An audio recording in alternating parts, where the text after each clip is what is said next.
Griffe vous remercie d'être venus si nombreux pour soutenir les Mille-Vaux et se battre contre cette ferme-usine qui est vraiment une horreur, comme tous ces projets d'exploitation d'animaux. On vous rappelle aussi que Gérard Charolois a accepté notre invitation pour une conférence débat qui aura lieu le 12 novembre à Clermont-Ferrand à 14h30. Et on voulait faire un appel au secours pour un chien. Donc je vais vous lire un texte écrit par notre présidente. Jeudi 27 octobre, le journal La Montagne rapportait les faits suivants. Un homme avait été la veille retrouvé mort dans sa voiture sur un parking de la ville d'Issoire, dans le Puy-de-Dôme. D'après les premières constatations, le décès remontait à au moins 2 semaines. Dans l'habitacle se trouvait un chien de petite taille. Le journaliste écrit que le chien avait en partie dévoré le cadavre, puis plus loin, le chien devait être accueilli en refuge avant d'être euthanasié. Nous ignorons s'il y a une réquisition du procureur ou du maire pour faire euthanasier ce chien. Le chien a bien été transféré dans les locaux fourrières d'un refuge. Nous avons contacté ce refuge plusieurs fois. Nous avons réussi à obtenir à grand-peine les informations suivantes.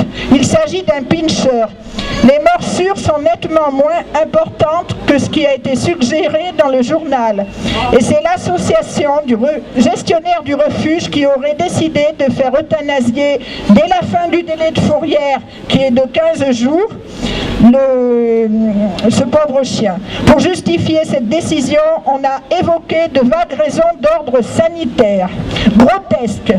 Tout cela est de l'ordre du fantasme. Ce chien a mangé de la chair humaine. Si le chien est dangereux, nous demandons que cela soit prouvé par un test d'évaluation comportementale. S'il ne l'est pas, il n'y a aucune raison de le tuer. Il a seulement essayé de survivre. Nous refusons cette chasse aux sorcières.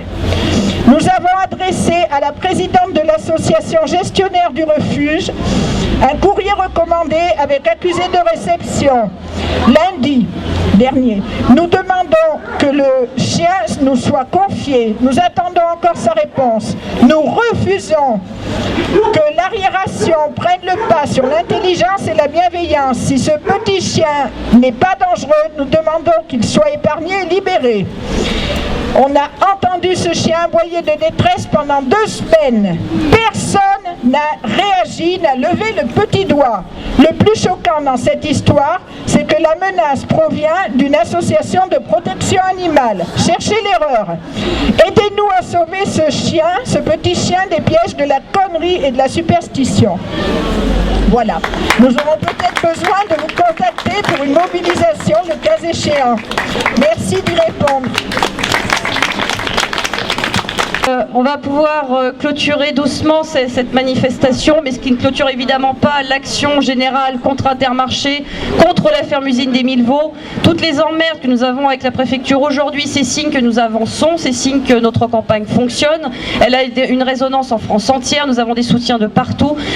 Comme je le rappelle, on a un site qui répertorie des vidéos de célébrités. C'est énorme, on a plus d'une dizaine de célébrités, et pas des moindres, qui se sont mobilisées avec nous, et ça grâce à Corinne Touzet qui est d'une motivation qui est incroyable. Elle a été dans les soirées, elle s'est forcée à aller dans des soirées, elle les a filmées elle-même avec son propre portable quand il répondait pas assez vite. Donc c'est dire combien ça la touche et combien elle a vraiment envie que ça marche, et grâce à ça on a pu avoir quelque chose qui est exceptionnel, le soutien de Michel Drucker, parce que généralement il ne soutient pas les associations parce qu'il y en a trop qui en demandent, il soutient la cause en général mais il va pas forcément, et là exceptionnellement on a son message de soutien, et ça c'est énorme parce que c'est ce qui a lancé le message justement dans les médias, et c'est ce qu'on avait besoin, parce que malheureusement le message ne passe pas forcément beaucoup. Ici internet ne passe pas dans toute la Creuse, donc on a du mal à passer le mot, mais ce qui est certain c'est que maintenant tout le monde ici est au courant de ce qu'est la ferme-usine et en majorité contre.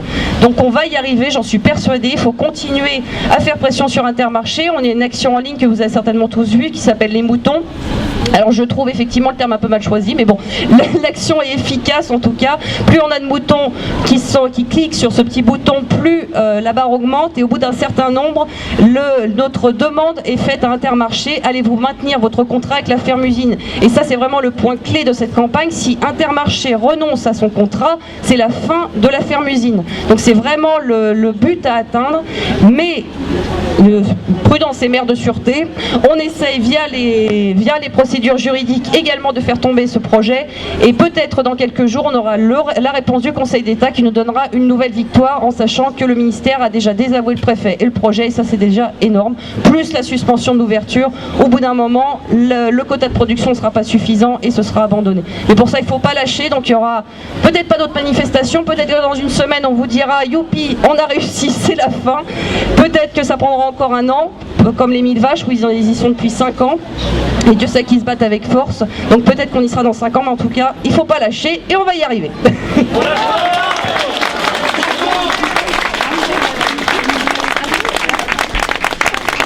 Oui, j'oubliais un petit mot. J'ai oublié effectivement de l'annoncer. Donc, suite au scandale de l'abattoir de Limoges, puisque c'est dans notre région, il fallait absolument que l'on relaye, et on va prendre le relais du message d'L214. On fait une manifestation le 26 novembre prochain. Donc, c'est à 13h devant la mairie de Limoges. Mairie, pourquoi? Parce que c'est beaucoup plus visible que devant l'abattoir. Ça nous permet aussi de faire plus de bruit, parce que faire du bruit devant l'abattoir, c'est pas forcément ce qu'il y a de mieux. Donc, être plus visible. Et finalement, qui est le responsable? C'est le maire de Limoges, puisque c'est un abattoir municipal. Donc lors de cette action le 26 novembre, nous allons relayer à l'exact le message de L214. Il y aura projection de vidéos sur un PC, j'aurais bien aimé sur un rétroprojecteur, mais 2 jours ça va être difficile. Donc on le mettra sur un PC, on expliquera aux gens ce qui se passe. Il y aura des tracts à distribuer pour réexpliquer que ce ne sont pas des exceptions, parce qu'il y a encore certains éleveurs pour oser dire que ce sont des exceptions. Donc on va bien leur expliquer que c'est quelque chose qui touche 3 millions d'animaux par jour dans les abattoirs de France, qu'en plus là en ce qui concerne les vaches gestantes c'est une pratique légale, donc tout le monde peut se permettre, en plus de toutes les infractions qui ont été commises. Donc le 26 novembre, rendez-vous devant la mairie à 13h, de bonne heure et de bonne humeur. Merci à tous.